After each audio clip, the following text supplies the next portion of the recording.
Sunday ଦିନ ସକାଳୁ ଉଠିଲି। ଉଠିକି ଫାଷ୍ଟ ଯାଇକି ମୁଁ ଆଙ୍କ ପାଇଁ ତ ଫାଷ୍ଟ କରିବା ପାଇଁ କିଛି ପଡ଼ିବ, ନହେଲେ ପଖାଳ ଆଗରୁ ଖାଇକି ଯାଉଥିଲେ। ଆକ୍ଚୁଆଲି ଏବେ ସକାଳ ଥଣ୍ଡା ପଡ଼ିଯାଉଛି ତ ମନା କରୁଛନ୍ତି ଖାଇବେନି ବୋଲି। ସେଥିପାଇଁ କ'ଣ କଲି, ତାଙ୍କ ପାଇଁ ଟିକେ ରୁଟି କରିବି।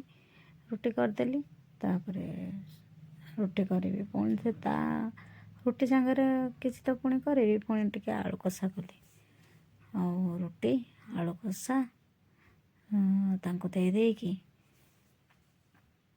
ରୁଟି ଆଳୁ କଷା ତାଙ୍କୁ ଦେଇଦେଲି, ସେ ଖାଇଲେ। ତାପରେ ଚାଲିଲି। ମୋ ଝିଅ ଟିକେ ଖେଳୁଥିଲା ତ ଧରିନଥିଲି ତାକୁ ଟିକେ ଇଚ୍ଛା ହେଲା ଧରିବା ପାଇଁ। ସେଇ ଭିତରେ ଗାଧେଇ ପଡ଼ିଥିଲି ମୁଁ ଯାଇକି ଗାଧାଗାଧି କରିକି ଆସିକି ଟିକେ ଧରିକି ଝିଅକୁ ଖେଳେଇକି ଗେଲେ କରିଦେଲି ମୋ ଧନକୁ। ତାପରେ ଟିକେ ଛତୁଆ ଖାଇଦେଲି। ମୁଁ ଟିକେ ଖାଉଛି ବୋଲି ସିଏ କହୁଛି ମୋତେ ଟିକେ ଦେଇଦିଅନ୍ତେ କି। ତାପରେ ତ ରୋଷେଇ ଘରକୁ ଗଲି, ଦେଖିଲା ବେଳକୁ ତ ଫ୍ରିଜ୍ କାଢ଼ିଲା ବେଳକୁ ମାଛ ଥୁଆ ହେଇଛି, ବାହାରିଲା ମାଛ। ତାକୁ କାଢ଼ିକି ଟିକେ ଭାଜିବି।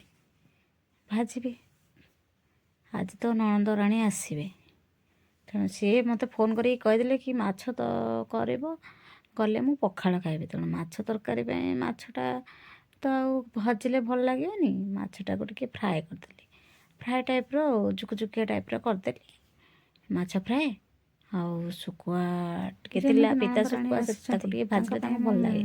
ପଖାଳ ବାଡ଼ି ପିତା ଶୁଖୁଆ ଟିକେ ଭାଜିଦେଲି, ଶୁଖୁଆ ଭଜା ଆଉ ପଖାଳ। ତାପରେ ତାଙ୍କ ସହିତ ଟିକେ ମିଶିକି ଖାଇଦେଲି। ତାପରେ ବୋଉଙ୍କର ଆଜି ରବିବାର, ସେ ଖାଇବେନି। ସେ ଆମିଷ ଜମା ବି ଖାଆନ୍ତିନି ରବିବାରେ। ତେଣୁ ତାଙ୍କ ପାଇଁ ଟିକେ କ'ଣ, ସେ କହିଲେ ମୋତେ ବଘରା ତରକାରୀ କରିଦେବୁ। ଖଡ଼ା ଆଳୁ ଆଉ ବଡ଼ି ପକାଇକି ପିଆଜ ଫୁଟେଇକି ତାଙ୍କ ପାଇଁ ଟିକେ କରିଦେଲି। ତାଙ୍କର ଯେତେବେଳେ ସରିଗଲା, ତାପରେ ଦେଖିଲା ବେଳକୁ ଫ୍ରିଜ୍ରେ ଦେଖିଲା ବେଳକୁ କ'ଣ ଅଛି, ଚିକେନ୍। ନଣନ୍ଦରାଣୀ କହିଲେ ମୁଁ ରୋଷେଇ କରିବି, ଯେହେତୁ ମୁଁ ଆସିଛି ତମେ ରେଡ଼ି କର। ମୁଁ ସବୁ ରେଡ଼ି କରିଦେଲି, ଧରେଇଦେଲି। ତାଙ୍କର ସିଏ କଲେ। ଦେଖୁନାହାନ୍ତି, ଆମେ ଦୁଇ ନଣନ୍ଦ ଭାଉଜ କେମିତି ଟିକେ ମୁହଁ ଦେଖେଇଦେଲୁ ହେଲା। ମୁଁ କହିଲି ଖାଲି କ'ଣ ତରକାରୀ, ଖାଲି ଚିକେନ୍ ମାଛ ଏଗୁଡ଼ା ସବୁ ମୁହଁ ଦେଖାଉଥିବେ ତାଙ୍କୁ। ସିଏ ଏତେ ସୁନ୍ଦର, ଆମେ କ'ଣ ଟିକେ ସୁନ୍ଦର ନୁହଁ ନା? ଆମେ ମୁହଁ ଟିକେ ଦେଖେଇବୁନି? ତ ଲାଲ ଟଟ ତରକାରୀ ମୁହଁ ଦେଖେଇଥିଲୁ।